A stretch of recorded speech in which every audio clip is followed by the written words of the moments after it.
Hello friends, welcome to my YouTube channel DS Gyan Drishti. आज का जो मेरा वीडियो है वो आधारित है साइंस क्लास 10th का जो साइंस है, जिसकी परीक्षा बिहार बोर्ड की परीक्षा 15 फरवरी 2024 से शुरू होने वाली है। तो इस वीडियो में हम लोग जानेंगे सब्जेक्टिव क्वेश्चन। इस वीडियो में मैं गेस कर रहा हूँ सब्जेक्टिव क्वेश्चन। जितने भी विद्यार्थी हैं जिसे मैं पढ़ाता हूँ ऑनलाइन ऑफलाइन दोनों, उनके लिए मस्ट इम्पॉर्टेंट वीडियो है। इस वीडियो को आप देखिए, वीडियो को लाइक कीजिए, शेयर कीजिए। और मेरा दावा है कि इसी सब्जेक्टिव क्वेश्चन में से आपके एग्ज़ाम में क्वेश्चन आएंगे। तो आप इस वीडियो को अंत तक देखिए। स्टार्ट करते हैं इस वीडियो को और देखते हैं सब्जेक्टिव क्वेश्चन साइंस के। तो स्टार्ट करते हैं। इसमें से कुछ मैं चुनिंदा लिखा हूँ, उसके बाद से मैं और भी क्वेश्चन बताने वाला हूँ जो काफ़ी इम्पोर्टेंट है। तो पहला है प्रकाश का परावर्तन। प्रकाश का परावर्तन किसे कहते हैं और प्रकाश के परावर्तन के नियमों को लिखिए। ये काफ़ी इंपॉर्टेंट प्रश्न है, आगामी जो परीक्षा होने वाली है साइंस के उसके लिए। प्रकाश क्या परिवर्तन होता है कि प्रकाश की किरण किसी वस्तु से टकराकर जो उसकी दिशा में जो परिवर्तन होता है उसे प्रकाश के परिवर्तन कहते हैं। प्रकाश के परिवर्तन के दो नियम होते हैं। पहला कि आपतित किरण, प्रवर्तित किरण और आपतन बिंदु पर डाला गया विलंब तीनों एक ही तल में होते हैं। और दूसरा आपतन कोण परावर्तन कोण के बराबर होता है। इसके साथ ही प्रकाश के अपवर्तन भी काफ़ी इंपॉर्टेंट है। तो प्रकाश के प्रवर्तन और प्रकाश के अपवर्तन के नियम दोनों काफ़ी इंपॉर्टेंट है। इस प्रश्न को आप तैयार कर लें। दूसरा है कि प्रकाश संश्लेषण किसे कहते हैं, इसका समीकरण भी। तो वह प्रक्रिया जिसमें हरे पेड़ पौधे क्लोरोफिल, सूर्य प्रकाश, CO2 तथा जल की मदद से अपना भोजन तैयार करते हैं, तो उस प्रक्रिया को ही हम लोग प्रकाश संश्लेषण फोटोसिंथेसिस कहते हैं।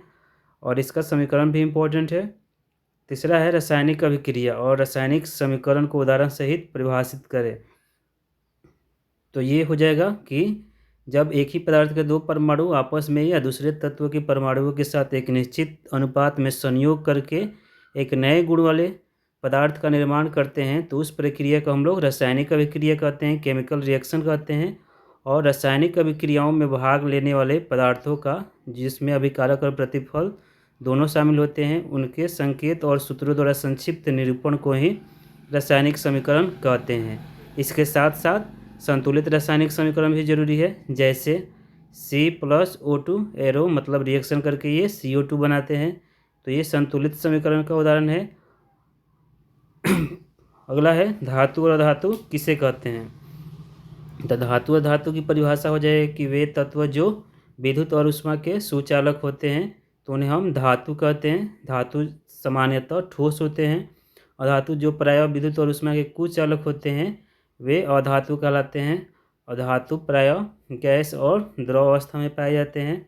इनके रासायनिक और भौतिक गुण भी इम्पोर्टेंट है। तो इस क्वेश्चन को आप कर लें, धातु और अधातु में रासायनिक गुण में अंतर और धातु और धातु में भौतिक गुण के आधार पर अंतर। प्रश्न संख्या 5 है रासायनिक अभिक्रिया के प्रकार। रासायनिक अभिक्रिया के मुख्यतः 5 प्रकार होते हैं, जिसमें संयोजन अभिक्रिया, जिसको संश्लेषण अभिक्रिया भी कहते हैं, विघटन या अपघटन अभिक्रिया भी कहते हैं इससे। तीसरा हो जाएगा ऑक्सीकरण अवकरण अभिक्रिया। चौथा रिडॉक्स अभिक्रिया। पांचवा हो जाएगा विस्थापन अभिक्रिया। छठा हो जाएगा उभय विस्थापन अभिक्रिया। ये सभी काफ़ी इम्पोर्टेंट है 10th के विद्यार्थियों के लिए। उसके बाद आगे बढ़ते हैं। उसके बाद है श्वसन किसे कहते हैं। श्वसन के प्रकार, वायवीय और अवायवीय श्वसन। नेक्स्ट है जनन किसे कहते हैं। जनन के प्रकार, वह प्रक्रिया जिसमें जीव अपने ही जैसी नई संतति की उत्पत्ति करते हैं, तो उस प्रक्रिया को हम लोग जनन कहते हैं। जनन 2 प्रकार के होते हैं, लैंगिक और अलैंगिक जनन। लैंगिक जिसमें नर और मादा दोनों व्यष्टियाँ भाग लेती हैं, तो उस जनन को हम लोग लैंगिक जनन कहते हैं। और वह जनन जिसमें केवल एक व्यष्टि ही भाग लेती है, तो उसे हम लोग अलैंगिक जनन कहते हैं। तो ये काफ़ी इंपॉर्टेंट है। साथ ही लैंगिक और अलैंगिक जनन में अंतर भी इम्पोर्टेंट है, तो उसे आप भी कर लें। उसके बाद है कि अम्ल और भस्म को परिभाषित करें।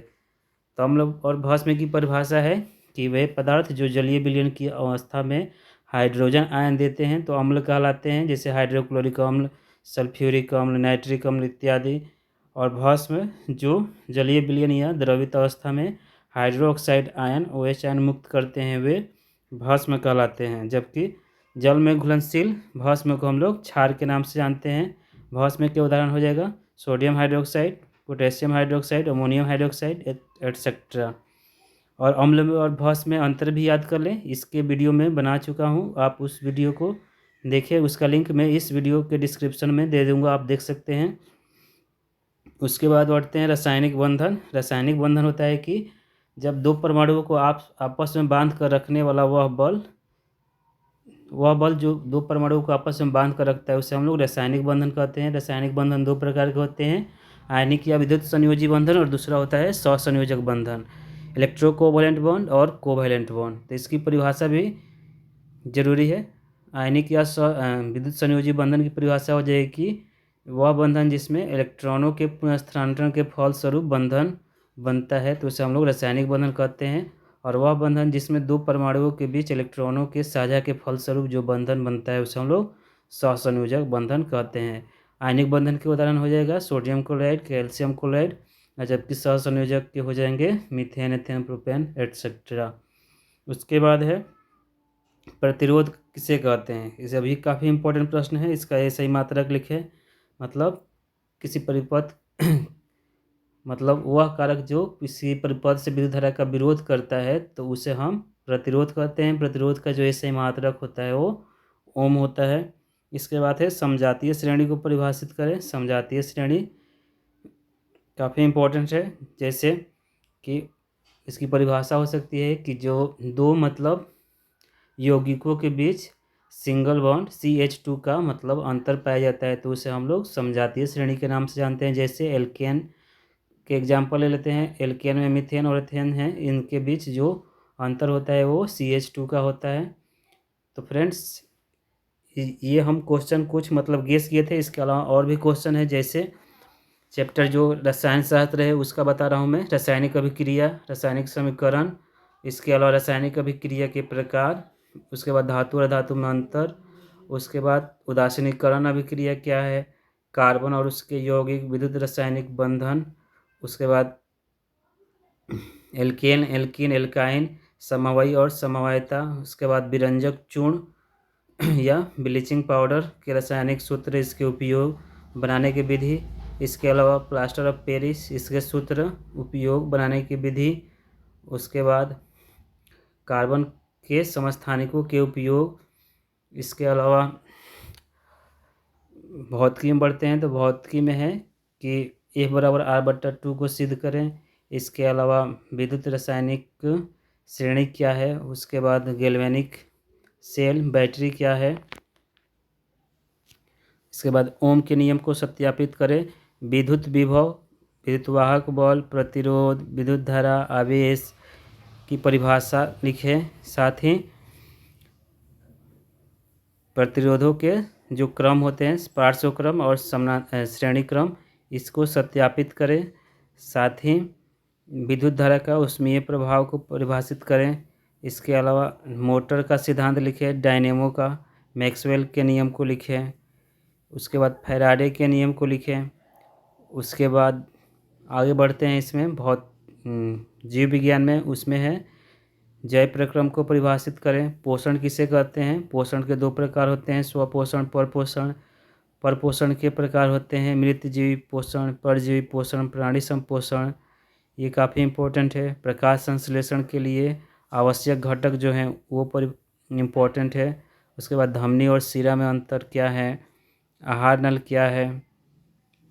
उसके बाद हमारा जो ये चैप्टर है पर्यावरण, पर्यावरण से जैसे आहार श्रृंखला क्या है, आहार जल क्या है, उसके बाद पोषी स्तर, उसके बाद उत्पादक और उपभोक्ता काफ़ी इम्पोर्टेंट प्रश्न है।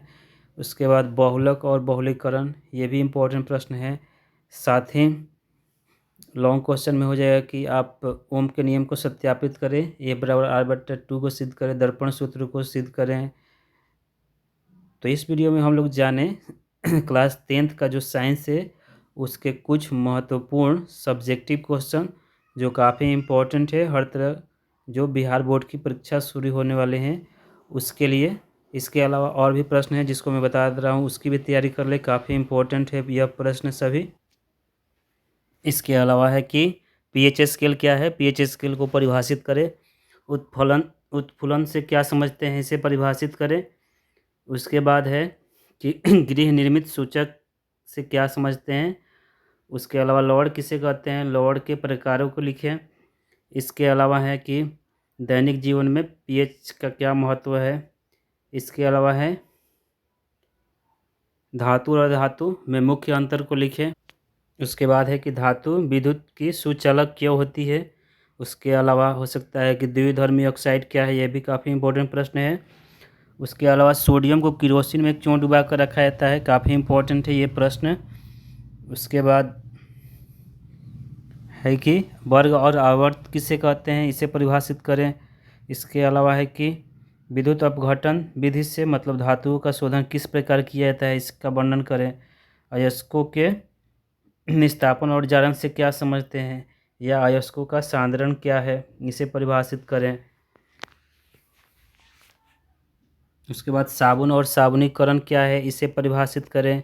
उसके बाद आ सकता है कि समवायी और समवायिता से क्या समझते हैं। तो समवायी वैसे यौगिक जिनके रासायनिक सूत्र समान या अणु सूत्र समान किंतु संरचना सूत्र भिन्न भिन्न होते हैं, तो वे समवायी कहलाते हैं और उनमें प्रदर्शित यह घटना समवायिता कहलाती है। जैसे ब्यूटेन है, ब्यूटेन का सूत्र होता है C4H10, जबकि इसके जो रासायनिक संरचना सूत्र होते हैं वो भिन्न भिन्न होते हैं। उसके बाद है क्रियात्मक समूह या क्रियाशील मूलक क्या है, इसे परिभाषित करें। उसके बाद हो सकता है कि हीरा विद्युत का सुचालक होता है किंतु ग्रेफाइट नहीं, क्यों, इसे परिभाषित करें। उसके बाद साबुन और साबुनीकरण क्या है, इसे परिभाषित करें। इसके अलावा है कि कार्बनिक यौगिक क्या है, इसके गुण को लिखें। उसके बाद सहसंयोजक यौगिक क्या है, इसके गुणों को लिखें। इसके बाद काफ़ी इंपॉर्टेंट प्रश्न है कि जीवन शक्ति का सिद्धांत क्या है। उसके बाद सिस और ट्रांस समवायिता क्या होती है, इसे परिभाषित करें। इसके अलावा आ सकता है कि निम्नलिखित के रासायनिक सूत्र लिखे, जैसे ब्लीचिंग पाउडर का होता है CaCl2, हाइड्रोक्लोरिक अम्ल होता है HCl, सल्फ्यूरिक अम्ल का होता है H2SO4, मीथेन का होता है CH4, इसे मार्स गैस भी कहते हैं। उसी तरह ओलियम का होता है H2S2O7। उसके बाद नाइट्रिक अम्ल HNO3। इसके अलावा एसीटोन CH3COCH3। इसके अलावा एथिल अल्कोहल C2H5OH। इसके अलावा मिथेनॉल CH3OH। उसके बाद ईथर पूछ सकता है C2H5O C2H5। तो काफ़ी इंपॉर्टेंट प्रश्न है। उसके अलावा मिसेल्स क्या है, ये भी इम्पोर्टेंट प्रश्न है। इसके अलावा आप ये किण्वन क्या है, किण्वन को परिभाषित करें। क्या होता है, जब से भी क्वेश्चन आ सकते हैं, जैसे एल्युमिनियम कार्बाइड जल पर अभिक्रिया कराई जाती है तो क्या होता है, कैल्शियम कार्बाइड जल से अभिक्रिया कराई जाती है तो क्या होता है। उसके बाद वर्ग और आवर्त किसे कहते हैं।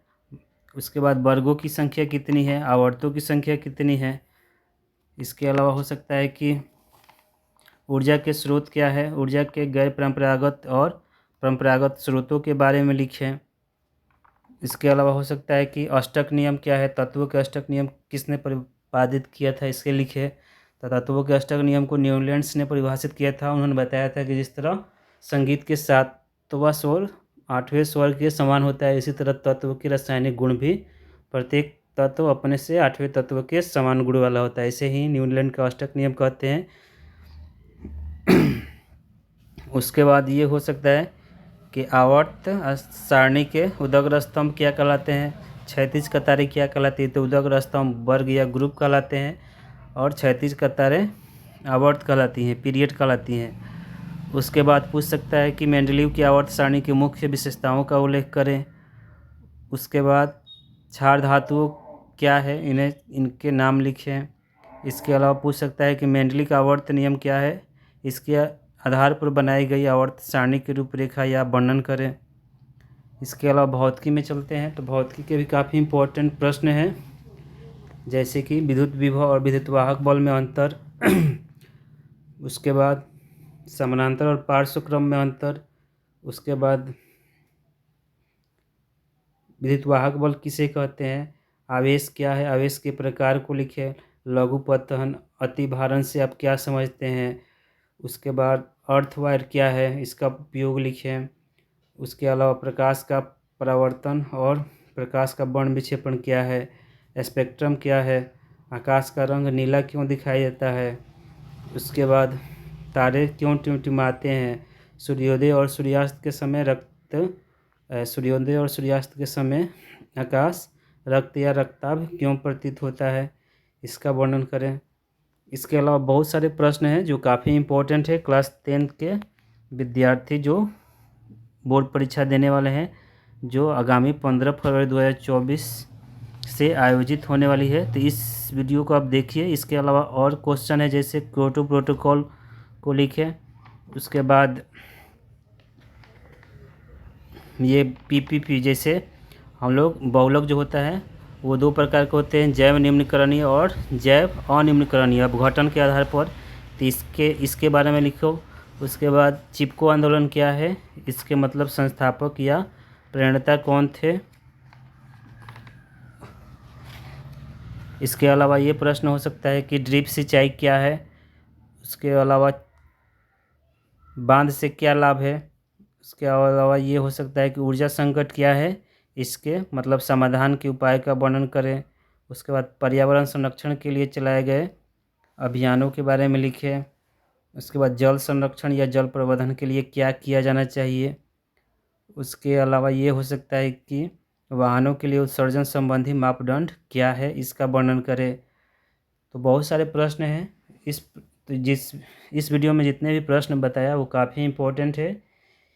बताए गए प्रश्न को आप देखिए, मतलब कर लीजिए और याद कर लीजिए। काफ़ी इम्पोर्टेंट होने वाले ये क्वेश्चन जो आपकी परीक्षा में 100% आएंगे। तो इस वीडियो को देखने के लिए आप सभी का बहुत बहुत धन्यवाद। साथ ही साइंस से रिलेटेड मतलब जितने भी ब्रांचेज है, जैसे केमिस्ट्री, फिजिक्स और बायोलॉजी क्लास 10th के, उसके सारे क्वेश्चन मैंने ऑब्जेक्टिव और सब्जेक्टिव को अपलोड कर दिए हैं, जिनका मैं प्लेलिस्ट बना दिया हूँ। आप उस प्लेलिस्ट को देख सकते हैं। तो thank you for listening and watching.